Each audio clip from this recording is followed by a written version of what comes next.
Amen. Nabahle. Yazi ngiyayiqhenya nami. Abantu phela beqhenya ngabo ngani ukuthula. Ayikho into ebale njengokuthula. Ukuthula kusenhlizweni. Ngoba nokukholwa kusenhlizweni. Into uma uyenza ngenhliziyo uyaphumelela. Siyabonga sambe kahle imvula kaMamabhena. Sambe kahle. uNkulunkulu uyosibusisa. uNkulunkulu omunye umuntu angazi ngingamchaza nokuthini. Ma uyilungisa nawe uyaphosela okwakho. Ukuyilungisa phela ukuyigeza, ukuyiklina, ukuhamba kwakho, ukhuluma kwakho, ukulala kwakho. uNkulunkulu uletha izinto ey'nkulu. Nawo amathongo, angenzi ukuphapha, nawo amathongo, masiyilungisa emsamo, Amen.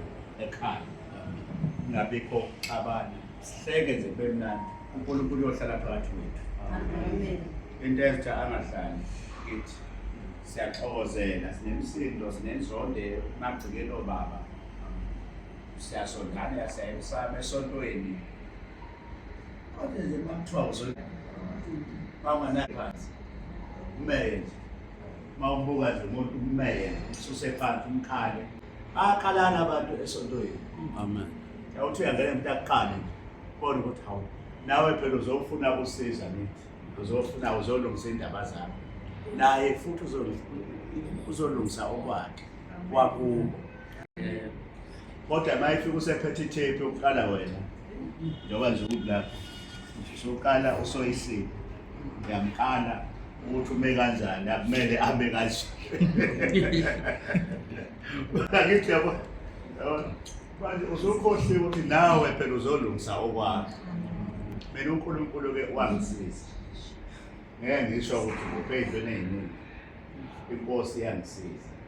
Njengoba ngimileze lapha, anginamahloni, ngiyazi ukuthi ngihamba noNkulunkulu wami.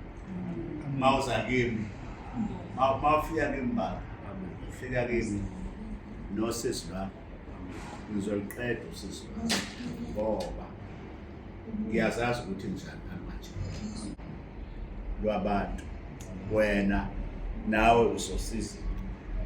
Kunemikhubo sayenza yobumnyama, uyabona, kumele ukuthi uNkulunkulu akusize kule mikhubo.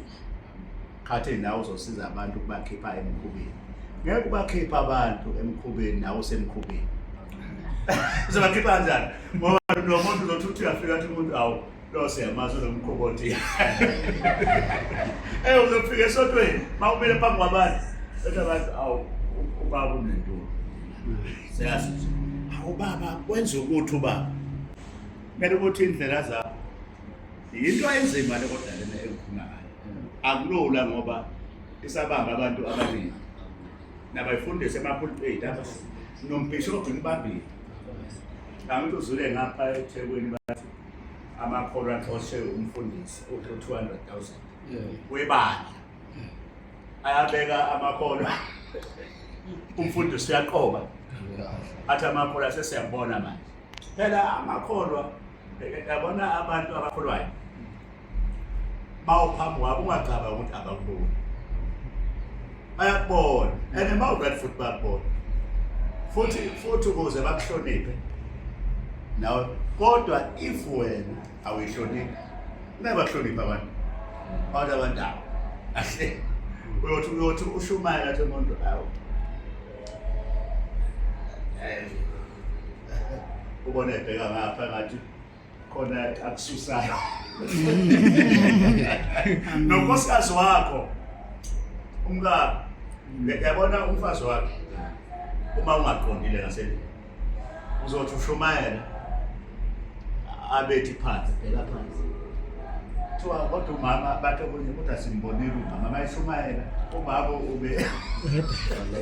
ubengamile kahle yini-ke awuqondanga ukuze into zakho yiqonde funa nawe uqonde uzama ukuqonda uNkulunkulu uyosibusisa. namhlanje siyathokoza kakhulu yazi kumnandi mangizwa kuthiwa seney'khohla engithatha ngiphume ngibingelela nemibongo ngoba ngiyangithanda mnandi sihlale nje abantu bazophila namhlanje sobamba abantu siy'nhliziyo munye umuntu ungathethi masabantu bewa laphana bewa mawubona ungathethi wena awamangala umuntu yenza lokho okwenzayo asibambisane ungabi ihlathi lesezingaka senikuya senigwele siyabonga inkosi inkosisi amen siyabonga amen inkosi ibe nathi amen